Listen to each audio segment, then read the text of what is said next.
نستغفره ونعوذ بالله من شرور أنفسنا ومن سيئات أعمالنا ومن يهده الله فلا مضل له ومن يضلل فلا هادي له ونشهد أن لا إله إلا الله وحده لا شريك له ونشهد أن محمدا عبده ورسوله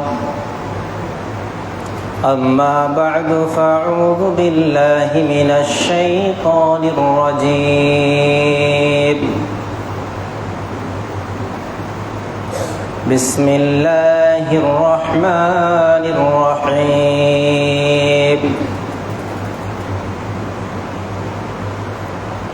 أرأيت الذي يكذب بالدين فذلك الذي يدع اليتيم ولا يحض على طعام المسكين فويل للمصلين الذين هم عن صلاتهم ساهون الذين هم يراءون ويمنعون الماعون প্রশংসা আল্লাহ তাআলার জন্য, শান্তি অবতীর্ণ হোক মুহাম্মদ মুস্তাফা সাল্লাল্লাহু আলাইহি ওয়াসাল্লামের উপর।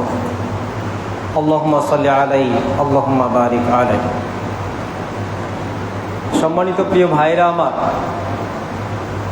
আমরা আজকে যে বিষয়টি আলোচনা করতে যাচ্ছি, বিষয়টি হচ্ছে জামাতবদ্ধ সালাত।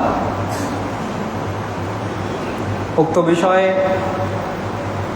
বা উক্ত শিরোনামে তত্ত্ব এবং তত্ত্ববহুল আলোচনা উপস্থাপন করব ইনশাআল্লাহ। আল্লাহর কাছে প্রার্থনা করি, আল্লাহ পরওয়ারদিগারে আলম, আমরা আজকে যে আলোচনা উপস্থাপন করতে যাচ্ছি, আমি সহ যারা শ্রবণ করছে এবং আগামীতে করবে, প্রত্যেকেই যেন আমরা এর উপরে পূর্ণ আমল করতে পারি, বলেন আমিন। আমরা ইতিপূর্বে কয়েকটি পর্ব সালাতের বিষয়ে আলোচনা করেছি। আজকে আমরা সালাত সম্পর্কে একেবারে শেষ পর্ব আলোচনা করছি। যদিও এরপরে পর্ব করা যেতে পারে, ইনশাল্লাহ পরবর্তীতে ভাবনা চিন্তা আসবে। এতদিন পর্যন্ত যা কিছু শুনেছি, সালাত আমাদের পরিচয়। যারা সালাত পড়ে না তারা মুসলমান না। সালাত ছাড়া কেউ থাকতে পারবে না। যারা সালাত পড়বে তার বাকি আমল গ্রহণযোগ্য হবে। যারা সালাত পড়বে না তার কোনো আমল গ্রহণযোগ্য হবে না। এই সমস্ত বিষয় আমরা উপস্থাপন করেছি এবং শুনেছি। যারা জ্ঞানী তারা সে আলোচনা গ্রহণ করেছে, আর যারা অজ্ঞ, বোকা, নির্বোধ, বোধ সম্পন্নহীন মানুষ, তারা সে উপদেশ গ্রহণ করেনি। আল্লাহ তাআলা বলছেন যে যারা জ্ঞানী শুধুমাত্র তারাই উপদেশ গ্রহণ করে, আর যারা জ্ঞানী নয় তারা উপদেশ গ্রহণ করে না। তো এতদিন পর্যন্ত সালাত সম্পর্কে যা কিছু আলোচনা হয়েছে, সেই আলোচনা শোনার পর তারাই গ্রহণ করতে পেরেছে যারা নিজেকে জ্ঞানী মনে করেছে। আলাদা করে সার্টিফিকেট, সনদ দেওয়ার কোনো প্রয়োজন নেই। আল্লাহই সনদ দিচ্ছে তাদেরকে। যারা উপদেশ গ্রহণ করে তারা জ্ঞানী, আর যারা উপদেশ গ্রহণ করে না তারা মূর্খ, তারা বোকা, তারা বর্বর, তারা বুদ্ধিহীন, তারা মোটা হুঁশ। এদের হুঁশ পাতলা না।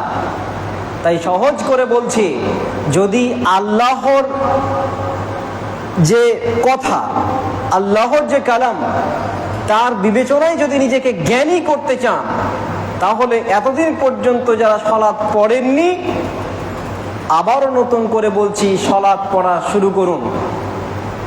দ্বিতীয়, যারা সালাত পড়ছেন এখন, তাদের নিয়ে আলোচনা।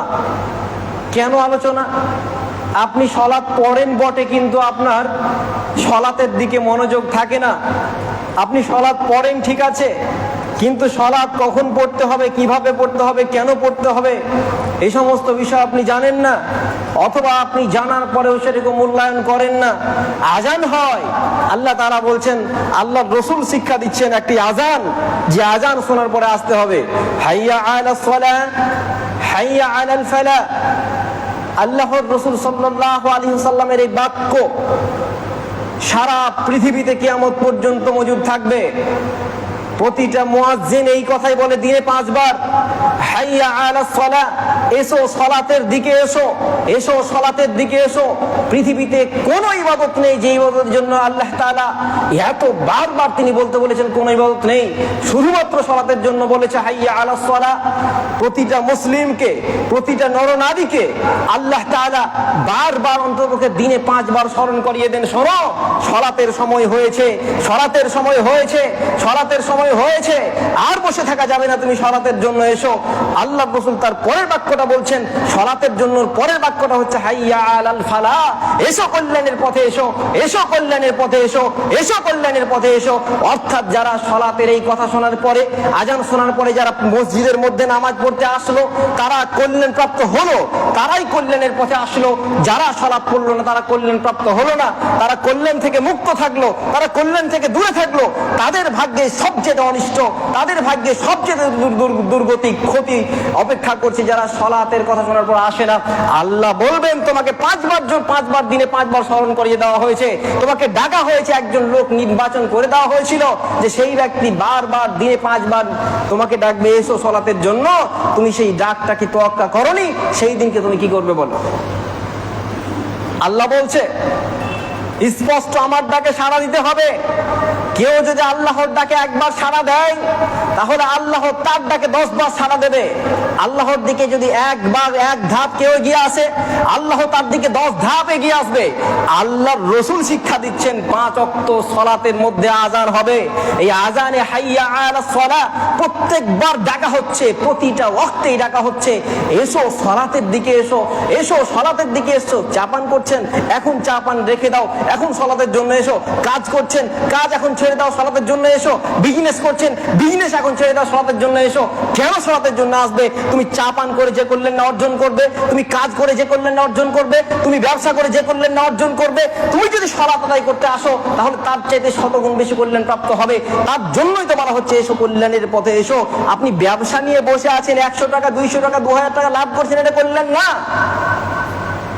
2 লক্ষ টাকা ঘন্টা ইনকাম করছেন, এটা কল্যাণ না। আসল কল্যাণটা হচ্ছে আজান হচ্ছে, আজান হওয়ার সাথে সাথে যে কোনো পরিস্থিতি থাকেন আপনি, যে কোনো মুহূর্তে, যে কোনো সিচুয়েশন হোক না কেন, আপনাকে সালাতের জন্য আসতেই হবে, আসতেই হবে। যদি না আসেন, তাহলে আপনি কল্যাণ থেকে মুক্ত হলেন, কল্যাণ থেকে ছিটকে গেলেন। এটাই হচ্ছে কথা। আর আমরা সেই কল্যাণ থেকে অনেকটা দূরে যেতে রাজি আছি, আবার নিজেকে বড়াই করে আমি অনেক বড় বুদ্ধিমান। শুনুন, আপনার মাথায় ঘিলু আছে কিনা আমার সন্দেহ আছে। একবার ভালো করে ডাক্তারের কাছে যাবেন, দেখবেন যে এই ভালো করে স্ক্যান করাবেন, ভালো করে ব্রেনটাকে স্ক্যান করাবেন, ভিতরে ঘিলু আছে কিনা। আমার তো মনে হয় না ঘিলু আছে, সবগুলোই গোবর আর নর্দমার সমস্ত পাক আছে, কিচ্ছু নেই। যদি বিশ্বাস না হয় একবার পরীক্ষা করে দেখবেন, ঘিলু নেই। কথা বলছিলাম, আসেন কল্যাণের পথে, সালাতের জন্য আসেন। এই যারা সালাত আদায় করে, সালাত আদায় যারা করে 5 ওয়াক্ত, তারাও ওয়াক্তের কোনো তোয়াক্কা করে না, তোয়াক্কা করে না। আজান হচ্ছে চুপচাপ বসে আছে। যারা নামাজ পড়ে না তারা তো পড়েই না, আর যারা নামাজ পড়ে তারাও বসে থাকে। যাচ্ছি যাবো, ট্রেন চলার মতো করে ঝিকঝিক করে চলছে। আশ্চর্য একটা দুনিয়া আমরা অবস্থান করছি, আশ্চর্য একটা পরিচিতি বহন করছি। নিজেকে বলছি মুসল্লি, আজান হচ্ছে কোনো কেয়ার নেই, কোনো কেয়ার নেই। শুনুন, আজকে আমরা জামাত নিয়ে আলোচনা করব। অনেককে দেখা যায় যে সালাত বলা হয় যে আপনি সালাতে আসেন না কেন, আপনি তো 5 ওয়াক্ত নামাজে আসেন না কেন, তো বলে ভাই আমার অনেক প্রবলেম, আসতে পারি না। শুনুন, একজন সাহাবীর কথা আপনাকে শোনাই। উম্মে মাকতুম রাদিয়াল্লাহু তাআলা তিনি বলছেন, ইয়া রাসূলুল্লাহ, ইয়া হাবিবাল্লাহ, আমি দুই চোখে অন্ধ, কিচ্ছু দেখি না। পৃথিবীর আলো কেমন, আধার কেমন, রং কেমন, কিচ্ছু দেখি না। আমি মসজিদ থেকে দূরে থাকি, আমাকে একটু পারমিশন দেন, আমি যেন বাড়িতে সালাত আদায় করতে পারি। সেই ব্যক্তি অন্ধ, দেখতে পায় না। আপনার মতো মানুষ না যে দেখতে পাই, আপনার মতো মানুষ না যে চলতে পারে। ওই ব্যক্তিটা অন্ধ ব্যক্তি, চলতে পারে না, একাই চলা সম্ভব নয়। আল্লাহ রসুলকে বলছেন, ইয়া রাসূলুল্লাহ, ইয়া হাবিবাল্লাহ, আপনি আমাকে বাড়িতে সালাতের জন্য অনুমোদন দিন। আল্লাহ রসুল বিষয়টাকে আঁচ করলেন, সত্যি তো এটা কঠিন ব্যাপার, অন্ধ ব্যক্তি সালাতের জন্য মসজিদে আসবে কিভাবে? আল্লাহ রসুল বলছেন, যাও, তোমাকে অনুমতি প্রদান করা হলো, তুমি বাড়িতে সালাত আদায় করো। আল্লাহ রসুল সাল্লাল্লাহু আলাইহি ওয়াসাল্লামের কাছে এই মুহূর্তে ওয়াহি অবতীর্ণ হচ্ছে। ওয়াহি দুই প্রকারের, এক ওয়াহি মাতলু, যা সর্বদা তেলাওয়াত করা হয়, আর গয়র মাতলু, যা তেলাওয়াত করা হয় না। ভাব আল্লাহ তাআলা রসুলের কাছে আসে, সেটা তিনি ব্যক্ত করেন। তিনি পারমিশন দিলেন উম্মে মাকতুম রাদিয়াল্লাহু তাআলা আনহুকে, যাও, তুমি সালাত আদায় করো বাড়িতে, কোনো সমস্যা নেই, কারণ তুমি এই ব্যাপারে মজবুর আছো, তোমার একটা ওজোর আছে, তুমি বাড়িতে সালাত আদায় করো। ওহী অবতীর্ণ হচ্ছে, বলছে না, তাকে আটকাও। আল্লাহ রসুল বলছেন, এই দাঁড়াও। নামটাও তিনি বলছেন না, বলছেন এই দাঁড়াও। এইভাবে তিনি বলছেন। এবার বলছেন, আচ্ছা, তুমি কি আজান শুনতে পাও মসজিদের? তিনি বলছেন, জি, আমি আজান শুনতে পাই।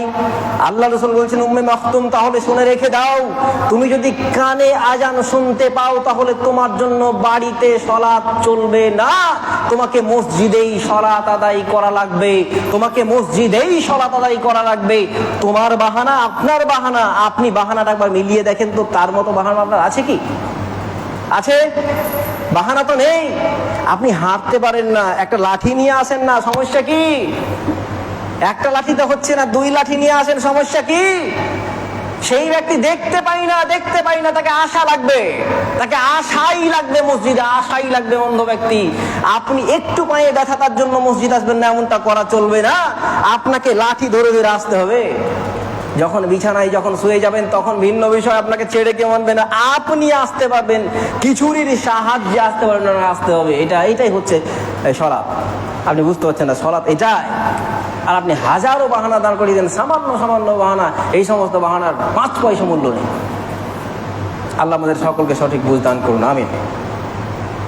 আল্লাহ তাআলা বলছেন, ফাওয়াইলুল লিল মুসাল্লিন আল্লাযীনা হুম আন সালাতিহিম সাহুন। ওই সমস্ত সালাত আদায়কারীর জন্য দুর্ভোগ, ওই সমস্ত সালাতি বা মুসল্লিদের জন্য দুর্ভোগ, তাদের জন্য ওয়াইল নামক জাহান্নাম অপেক্ষা করছে। আল্লাযীনা হুম আন সালাতিহিম সাহুন, যারা তাদের সালাত সম্পর্কে উদাসীন থাকে। উদাসীন মানে সালাতটাকে নিয়ে ভাবনা চিন্তাই করে না। সালাতে আমাকে আজান হয়েছে, যেতেই হবে, এটা ভাবে না। তার নিজের কাজটাকে বেশি প্রায়োরিটি দেয়, গুরুত্ব দেয়। আজান হলো, আরে যাচ্ছি, নামাজ তো শুরু হোক, তখন যাব।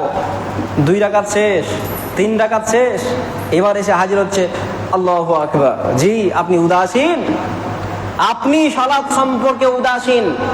বসে বসে বসে বসে চায়ের দোকানে গেজিয়ে বন্ধুর সাথে বসে বসে আড্ডা ঠুকে আপনি শেষের দিকে এসে সালাতের এখানে অ্যাটেন্ড করছেন। আপনার কোনো কাজ নেই, শুধু ব্যস্ত ছিলেন কাজে কর্মে। তারপরও নিজেকে মুসল্লি বলছেন, বিশাল বড় পরেজগার বলছেন। আল্লাহ বলছেন, শোনো, তোমার জন্য ওয়াইল নামক জাহান্নাম অপেক্ষা করছে, তুমি এসে তো দেখো। তুমি সালাত আদায় করেও তোমাকে ওয়াইল আমি ভরবো, এটা চূড়ান্ত। আর কারণ সালাত সম্পর্কে উদাসীন আছেন। তার মানে আল্লাহ এই আয়াতটাকে এই জায়গাতে নিয়ে এসে জামাতকে ফিট করছেন যে তুমি যখন সালাতের জন্য যখন আজান হবে, তখন তুমি সমস্ত কাজ বাদ দিয়ে জামাতে এসো। এটাই বলছে, যদি না আসো, সালাত নিয়ে যদি না ভাবো, তাহলে নিজেকে উদাসীনতায় লিপ্ত করেছো। সুতরাং তোমার জন্য অপেক্ষা করছে ভয়াবহ ওয়াইল নামক জাহান্নাম।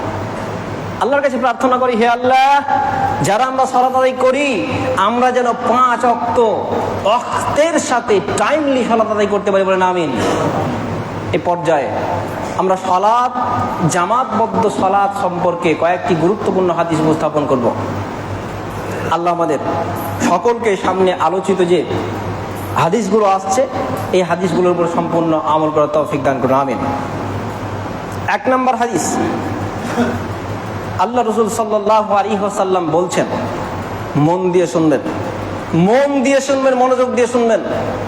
পৃথিবীতে যত কাজ আছে, পৃথিবীতে যত কাজ আছে, সমস্ত কাজের মধ্যে এশা এবং ফজরের সালাত এক শ্রেণীর মুসল্লির জন্য সবচেয়ে কঠিন। তারা হচ্ছে মুনাফিক। মন দিয়ে শুনবেন, আল্লাহর রাসূল বলছেন সালাতু আসকালা, পৃথিবীতে সবচাইতে কঠিন জিনিস সালাতু আসকালা, কঠিন সালাত হচ্ছে মুনাফিকিনদের জন্য। যারা মুনাফিক তাদের জন্য কঠিন সালাতটার নাম হচ্ছে ফজর এবং ইশা। তারা জোহর আসবে ঠিক আছে, আসর আসবে ঠিক আছে, মাগরিব আসবে ঠিক আছে, যখন এশার সালাত হবে তখন যাচ্ছি যাব করবে, ফজর যখন হবে যাচ্ছি যাব করবে। আল্লাহর রাসূল বলছেন শোনো, যারা ভাবছে যাচ্ছি যাব এই গুরুত্ব দিচ্ছে না, ফজরেও আসছে না, এশাতেও আসছে না, তাদের নামটা মুনাফিক, তাদের নামটা মুনাফিক, তাদের নামটা মুনাফিক। আমি তো বলিনি, আল্লাহর রাসূল বলছেন। সহিহ বুখারী হাদিস নম্বর 657 খুলে দেখেন, স্পষ্ট বলছে মুনাফিকদের নিকটে সবচাইতে ভারী সালাতের নাম হচ্ছে ফজর এবং ইশা। আপনি দেখেন তো, জোহরে যে পরিমাণ মুসল্লি হয় এশাতে হয়, আসরে যে পরিমাণ মুসল্লি হয় এশাতে হয়, মাগরিবে যে পরিমাণ মুসল্লি হয় এশাতে হয়, এশায় যে পরিমাণ মুসল্লি হয় ফজরে হয় না। ফজরে এক কাতেরও সালাত পড়েছি, এত বড় মসজিদ গো, 3 তলা মসজিদ, এলাকাতে হাজার হাজার মানুষ অপেক্ষা করছে, 5 ওয়াক্ত সালাত পড়ে, আর ফজরের সালাত মাত্র এক কাতার নিয়ে পড়তে হয় কেন? আপনি কি বোঝাতে চাইছেন আপনি মুনাফিকিন সালাতি হয়ে মরবেন? কি বলছেন বলেন? আপনি যে সালাত আদায় করছেন না, সালাত পড়ছেন কিন্তু ফজর এশারে আসছেন না, তাহলে তার মানে কি আল্লাহর রাসূলের এই কথার মধ্যে আপনি পড়ে যাচ্ছেন না? ভালো করে বুঝেন, আমি আপনাকে তো থ্রেট দিচ্ছি না, আমি আপনাকে আঘাত করছি না, আল্লাহর রাসূলের কথাটাকে অনুবাদ করে নকল করে শোনাচ্ছি। আল্লাহর রাসূল বলছেন, তোমরা কি জানো মুনাফিকদের নিকটে সবচেয়ে ভারী সালাত কোনটি? মুনাফিকদের নিকটে সবচাইতে ভারী সালাতের নাম হচ্ছে এশা এবং ফজর। অর্থাৎ সব সালাতে তারা জামাতের সাথে পাবন্দি করবে, কিন্তু ফজর আর এশাতে আসবে না। আপনি এর সাথে আসেন না মানে আপনি ক্যাটাগরিতে পড়ছেন, আপনাকে এই ক্যাটাগরি থেকে নামটাকে কাটাতে হবে। আপনি এলাকার গরিব মানুষ, বিপিএল এ নাম থাকা দরকার, কিন্তু বিপিএল এ বাদ দিয়ে এপিএল আপনার নাম লিখে বসে আছে। গরিব মানুষ, খেতে পান না, দিন আনেন দিন খায়, এমন সময় বিপিএল এর নামটা আপনার থাকাটা উচিত ছিল, কিন্তু কোন ক্রমে আপনার নামটা এপিএল এই থেকে গেছে। আচ্ছা বলেন তো, বিপিএল হওয়ার পরে যদি এপিএল এ থাকে কোনো পরিষেবা পাওয়া যাবে? পাওয়া যাবে না। আপনি মুসল্লি হওয়ার পরেও যদি মুনাফিকদের লিস্টে নাম থাকে, পরিষেবা পাওয়া যাবে, ফজিলত পাওয়া যাবে? মুনাফিকিনদের যে শাস্তির কথা বলা হয়েছে, আল্লাহ রাসূল বলছেন যে মুনাফিক যারা হবে তাদের স্থানটা জাহান্নামের সবচেয়ে নিচে হবে, সবচেয়ে নিচে। জাহান্নাম তো অনেক বড় স্টেজ থাকে, তো সবচেয়ে স্টেজ নিম্নমানের স্টেজ, সবচাইতে নিচে সে অবস্থান করে মুনাফিকরা। তো সালাত পড়েও যদি মুনাফিক হতে হয় তাহলে আপনার অবস্থা কি হবে বলেন তো? ঠিক বিপিএল এ হওয়ার পরে এপিএল এ থাকার মতন হবে, কিছুই পাবেন না। সম্মানিত উপস্থিতি, বোঝাতে চাইলাম যারা সালাত পড়ছেন 5 ওয়াক্ত জোহর, আসর, মাগরিব, এশা, ফজর, তারা টাইমলি সালাত আদায় করেন, সময় মতো অক্ট সালাত আদায় করুন। আপনাকে যদি জোহরে এই জায়গাতে 100 জন মুসল্লি হয়, আসরে তাই হতে হবে, আসরে যদি হয় মাগরিবে তাই হতে হবে, মাগরিবে যদি হয় এশাতে তাই হতে হবে, এশায় যদি হয় ফজরেও তাই হতে হবে, ফজরেও তাই হতে হবে, ফজরেও তাই হতে হবে। একজন কমানো যাবে না। ব্যতিক্রম ভিন্ন জিনিস হতে পারে, বিভিন্ন কারণ অকেশন থাকতে পারে, ওগুলো বাদ দিলাম। আপনি জোহরে অন্য জায়গায় আছেন, পড়ুন, সমস্যা নেই, কিন্তু ওই জায়গাতেও জামাতে পড়ুন। বাড়িতে থাকলে মসজিদেই পড়া লাগবে আপনাকে, এটাই চূড়ান্ত বিষয়। আপনাকে কি বুঝাতে পেরেছি? আল্লাহ রাসূল সাল্লাল্লাহু আলাইহি ওয়াসাল্লাম বলছেন, 2 নম্বর হাদিস, সহিহ বুখারী হাদিস নম্বর 657, আল্লাহ রাসূল বলছেন, আমার ইচ্ছে হয় যে আমি কাউকে বলি তুমি ইকামত প্রদান করো। আমার এটা ইচ্ছে হয় যে আমি মনে হচ্ছে যে আমি আজকে কাউকে বলি যে তুমি ইকামত, নির্বাচনে ইকামত প্রদান করো। আল্লাহ রাসূল বলছেন, মুসল্লিদের মাঝে একজনকে ইচ্ছে করে যে সে যেন ইকামত দেয়, আর একজন যেন ইমামতি করে। আমি ইকামত বাদ, ইমামতি বাদ, সালাত বাদ দিয়ে মশাল নিয়ে বেরিয়ে পড়ি। যেই মশাল বলতে আগুন থাকবে, আগুন, মশাল বুঝেন? মশাল হচ্ছে এরকম একটা লাঠি থাকবে বা কয়েকটা ছড়ি থাকবে, এই ছড়ির অগ্রভাগে আগুন জ্বলবে, আগুন। আল্লাহ রাসূল বলছেন আমার ইচ্ছে হয় যে আমি এটা বলি যে তোমাদের মধ্যে কেউ ইকামত প্রদান করো, কেউ ইমামতি করো, আর তোমরা সালাত আদায় করো, আমি এই মশাল নিয়ে বেরিয়ে যাই আর ওই সমস্ত মানুষগুলোর বাড়িতে আগুন লাগিয়ে দেই যারা আজকের সালাতে আসেনি, জামাতে আসেনি। আল্লাহ রাসূল বলছেন আমার ইচ্ছে হয় তোমাদের মাঝে কাউকে ইকামত দিতে বলি, কাউকে ইমামতি করতে বলি, আমি সালাত বাদ দিয়ে, আমি সালাতটাকে বাদ দিয়ে ওই মানুষগুলোর বাড়িতে চলে যাই যেই মানুষগুলো এখনো পর্যন্ত জামাতে আসেনি, তাদের বাড়িতে আগুন লাগিয়ে দিই। বলুন তো আল্লাহ রাসূল সাল্লাল্লাহু আলাইহি ওয়াসাল্লাম কথাটা বললেন কেন? জামাতটাকে কতটা গুরুত্বপূর্ণ তিনি মনে করেছেন, জামাতটা কি গুরুত্বহীন আপনি মনে করছেন? রাসূল বলছেন এতটাই গুরুত্বপূর্ণ জামাত যে আমার মনে হয় যে আমি একটা নির্দেশ প্রদান করি, তোমরা ইকামত দাও, তোমরা ইমামতি করো, তোমরা সালাত আদায় করো।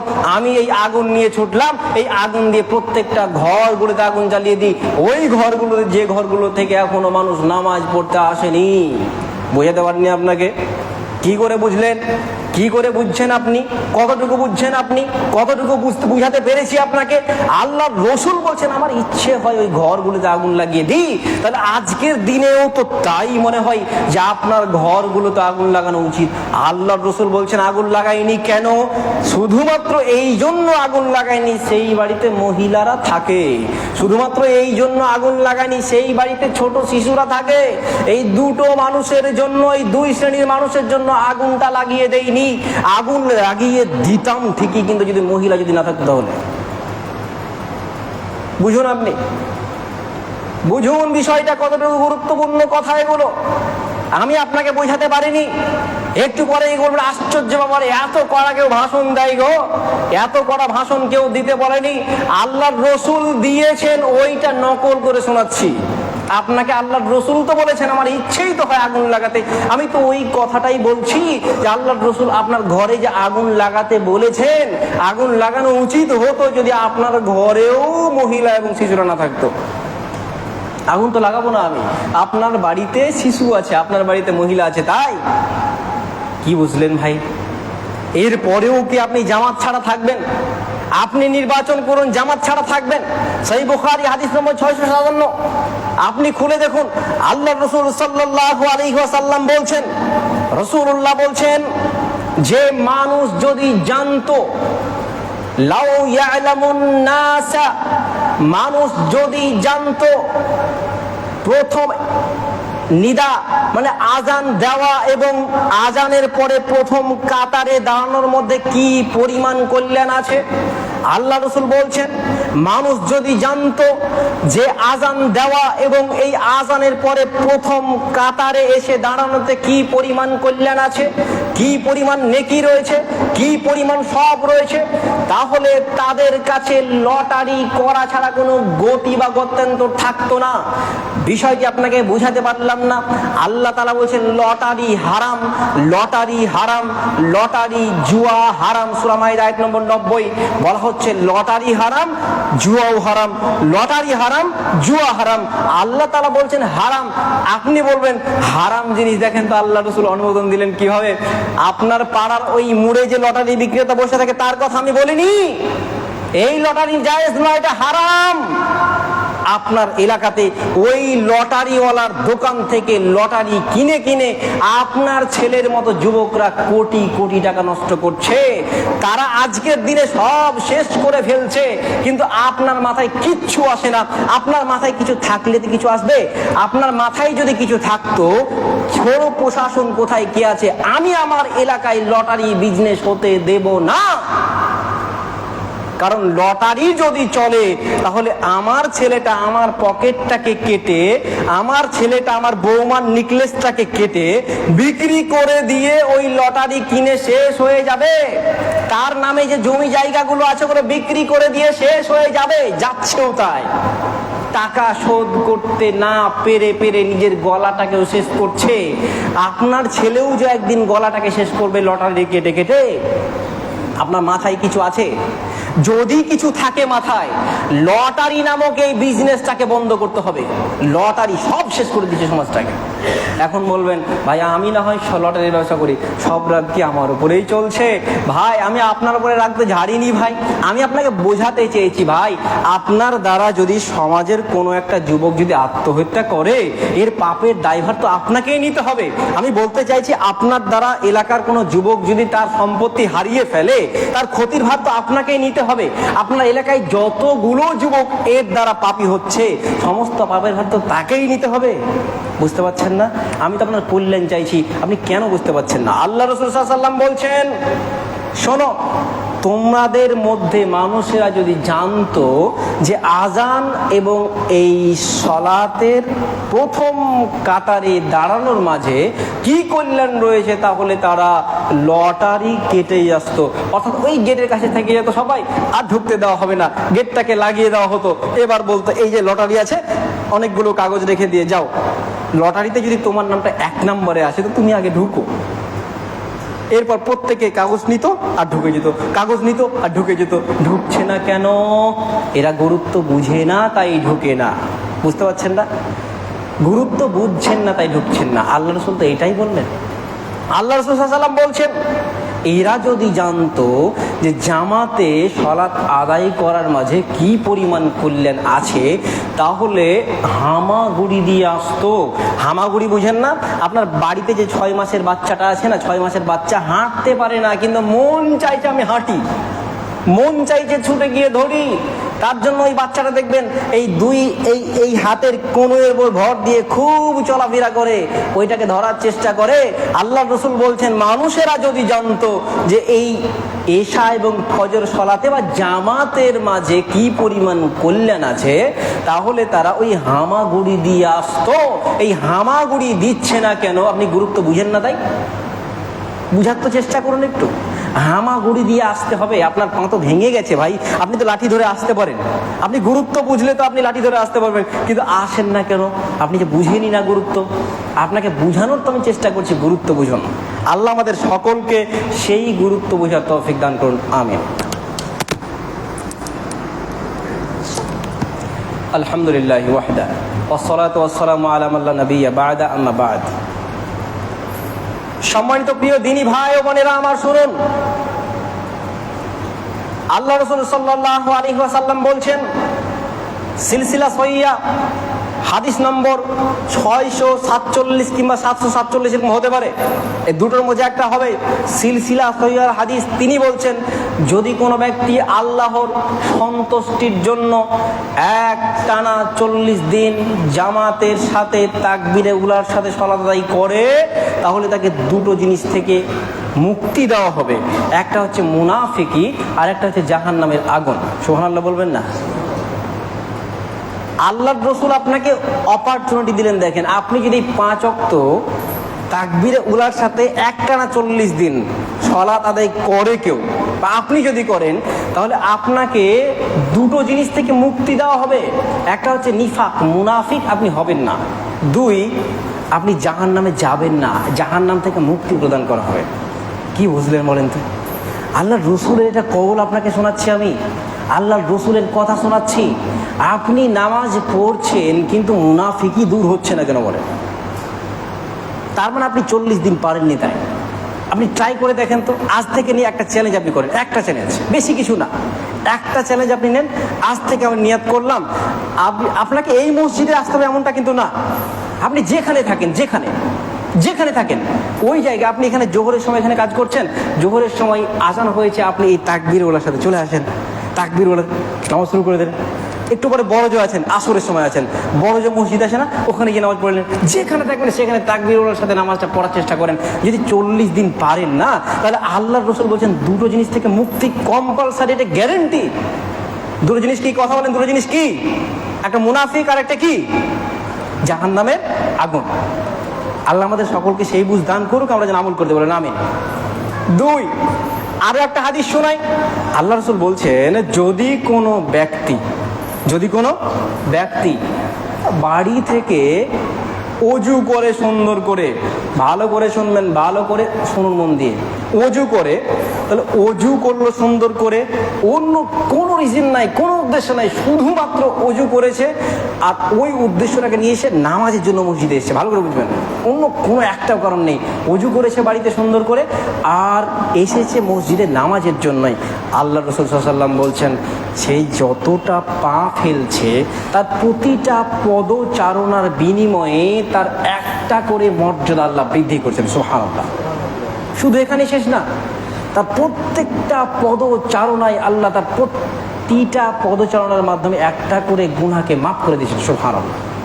শুধু এখানেই শেষ না, আল্লাহ রাসূল বলছেন সে যখন সালাতটা শেষ করে না, সালাতটা শেষ যখন করলো, সালাত শেষ করার পর যতক্ষণ ওই জায়গায় বসে থাকলো, যেখানে নামাজ পড়েছে মুসল্লায়, ওই জায়গায় নামাজ পড়ে বসে থাকার কারণে যতক্ষণ বসে থাকবে আল্লাহ তাআলার ফেরেশতারা এইভাবে দোয়া করবে, আল্লাহুম্মা সাল্লি আলাইহি, হে আল্লাহ তুমি তার উপরে রহম বর্ষণ করো।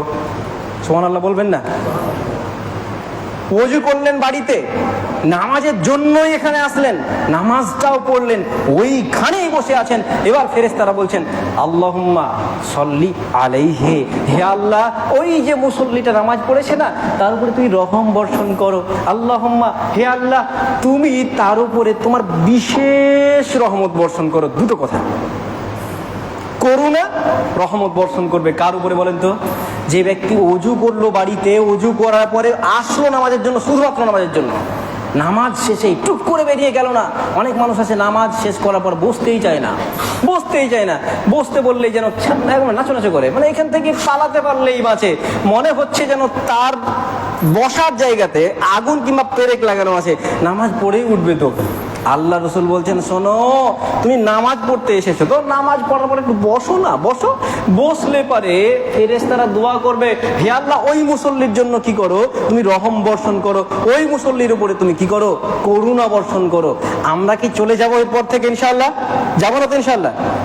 আর একটা হাদিস শোনাই আপনাকে। আল্লাহ রাসূল বলছেন, মন দিয়ে শুনুন, যেই ব্যক্তি বাড়িতে ওযু করে মসজিদে আসলো, এই মসজিদে সালাত আদায় করলো, এই মসজিদে আসার কারণে প্রত্যেকটা দিন যতবার সে মসজিদে আসে ততবারই একজন এহরামধারী হাজির সমান সে নেকি পায়। সুবহানাল্লাহ। হজ করতে 5 লাখ টাকা লাগে, 5 লাখ টাকা লাগে, এখন 6 লাখ টাকা লাগে। তারপরেও নসিব ভালো থাকলে হয়। হজ কিন্তু টাকা থাকলেই সম্ভব না, এটা অনেক নসিবের ব্যাপার থাকে। আপনার ভালো খাস নিয়াত থাকতে হবে, নিয়াত ভালো থাকতে হবে, টাকা থাকতে হবে, সঠিক জায়গাতে দিতে হবে, তারপরে হজের ব্যাপার থাকে। আল্লাহর রাসূল সাল্লাল্লাহু আলাইহি ওয়াসাল্লাম বলছেন, যদি কেউ বাড়িতে ওযু করে এবং বাড়িতে ওযু করার পর মসজিদে সালাত আদায় করে, এই যে আসছে মসজিদের মাঝখানে যতগুলো গ্যাপ আছে, এখানে আসার কারণে যেইটুকু সওয়াব হয়, একটা হাজী সাহেব ইহরামধারী হাজী হজ করার পর যা সওয়াব পায় সে একাই পায়। সুবহানাল্লাহ। এবার আপনার ব্যাপার, আপনি কি করবেন দেখেন। আপনার যদি মনে চায় যে আমি প্রতিদিন 5 ওয়াক্ত জামাতে সালাত আদায় করব, আলহামদুলিল্লাহ, আপনি প্রতিদিন এই ইহরামধারী হাজির সওয়াব পাবেন, প্রত্যেকটা পায়ে পায়ে একটা করে নেকি পাবেন, মর্যাদা বাড়বে, একটা করে গুনাহ মাফ হবে, আর প্রত্যেকটা ওয়াক্তে আল্লাহর ফেরেশতারা দোয়া করবেন। দেখেন, ভাবেন আপনার ইচ্ছা। আল্লাহ আমাদের সকলকে সেই তৌফিক দান করুন, আমিন। আল্লাহুম্মা সাল্লি আলা মুহাম্মাদিন ওয়া আলা আলি মুহাম্মাদ কামা